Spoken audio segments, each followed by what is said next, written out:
16 अरब का money laundering case, sugar mill money laundering case, Ashiana housing scandal, Avenfield reference और plot allotment case समेत संगीन मुकदमात में हुकूमती जमात ने गुज़िश्ता 15 महीनों में रिलीफ हासिल कर लिया है। 11 अप्रैल 2022 को जब शहबाज शरीफ साहब मनसब वज़ारत उज़्मा का हल्फ उठा रहे थे, उस वक्त भी मनी लॉन्ड्रिंग के संगीन मुकदमात में अदालत ने उन्हें फर्द जुर्म का नोटिस जारी कर रखा था। शहबाज शरीफ की वज़ारत उज़्मा संभाल लेने के बाद मनी लॉन्ड्रिंग केस मुकदमे में एक वक्त ऐसा भी आया कि जब FIA ने खुद इस केस की पैरवी से इंकार कर दिया। ये इतना संगीन केस था कि जिसमें लाहौर की खसूसी अदालत ने शहबाज शरीफ और उनके बेटों पर फर्द जुर्म के लिए 20 से जायद मरतबा तारीख तब्दील की। इक्तदार संभालते ही इस केस में JIT के सरबराह डॉक्टर रिजवान को डायरेक्टर FIA के ओहदे से हटाकर ताहिर राय को डायरेक्टर और अबू बकर खुदा बख्श को JIT का सरबराह बना दिया गया। और शहबाज शरीफ के इक्तदार में आने के 28 दिन बाद ही डॉक्टर रिजवान दिल का दौरा पड़ने से खालिक हकीकी से जा मिले। नाज़रीन, डॉक्टर रिजवान की वफात को एक माह भी मुकम्मल नहीं हुआ था कि इस केस के अहम तरीन मुल्जिम मकसूद चपड़ासी दुबई के एक फ्लैट में मुर्दा हालत में पाए गए। इक्तदार में आने के बाद मनी लॉन्ड्रिंग केस में शहबाज शरीफ साहब और हमजा शहबाज साहब की जमानत में तौसी दर तौसी होती चली गई और FIA ने दोनों रहनुमाओं पर फर्द जुर्म की मुखालिफत भी कर दी। हुकूमत में आने के 5 माह बाद एहतसाब अदालत ने शुगर मिल रेफरेंस वापस नैब को भेजकर शरीफ फैमिली को बड़ा रिलीफ दे दिया। अदालत ने नैब तरमीमी एक्ट को जवाज बनाते हुए कहा कि यह केस अदालत के दायरे अख्तियार में ही नहीं आता। रिलीफ का यह सिलसिला फिर चला तो चलता ही गया।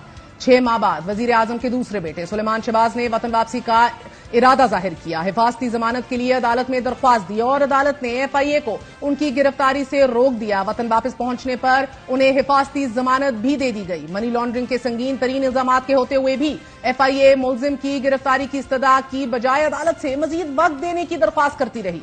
12 अक्टूबर 2022 को वजीर आजम के बड़े बेटे हमजा शहबाज को लाहौर की खसूसी अदालत ने मनी लॉन्ड्रिंग के इस केस से बरी कर दिया। 161 गवाहों में से किसी एक गवाह ने भी शहबाज शरीफ और हमजा शहबाज का नाम लेने की जुर्रत नहीं की। और फिर इस साल 21 जनवरी को मनी लॉन्ड्रिंग के इस केस में सुलेमान शहबाज को भी क्लीन चिट मिल गई।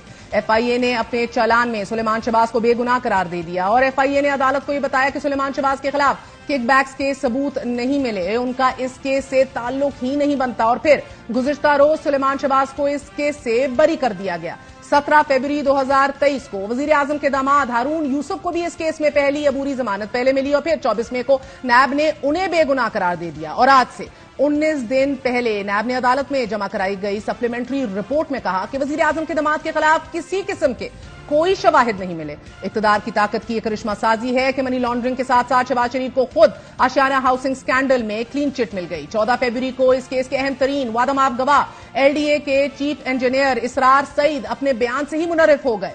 नैब के दीगर 5 गवाहों ने 18 मार्च को शहबाज शरीफ को बेगुनाह करार दे दिया। वजीर आजम को इस केस में हाजिरी से भी मुस्तकिल और मुसलसल इस्तस्ना हासिल रही। और फिर गुज़िश्ता माह 20 मई को आशियाना इकबाल हाउसिंग सोसाइटी के इस रेफरेंस में नैब ने वजीर आजम शहबाज शरीफ, फवाद हसन फवाद, अहद चीमा समेत दीगर मुल्जिमान को भी बेगुनाह करार दे दिया। इसी तरह हुकूमत में आने के 5 माह बाद एवनफील्ड रेफरेंस में मरियम नवाज साहिबा और उनके शौहर कैप्टन रिटायर्ड सफदर की बरियत का परवाना भी जारी हो गया। इन अपीलों पर 4 साल और 2 माह तक फैसला नहीं आया, मगर शहबाज शरीफ के इक्तदार संभालने के फकत 5 माह बाद इन अपीलों पर फैसले में मरियम नवाज और उनके शौहर को बरी कर दिया गया। आमदन से जायद असासों के केस में फवाद हसन फवाद पर 4 अरब 56 करोड़ और 51 लाख से जायद मालियत के असासों का इल्जाम था। उन्हें आशियाना हाउसिंग स्कैंडल और रमजान शुगर मिल केस में भी गिरफ्तार किया गया, मगर आमदन से जायद असासों का केस फवाद हसन फवाद को एहतसाब अदालत ने 2 फरवरी 2023 को बाइज्जत बरी कर दिया। नाज़रीन, अदालत ने अपने तहरीरी फैसले में लिखा कि ऐसी कोई शहादत मुयस्सर नहीं आई कि फवाद हसन फवाद पर इल्जाम साबित हो और रिलीफ के इस मौसम में हुकूमत ने नैब तरमीम करके खुद को बड़ा रिलीफ फराहम किया।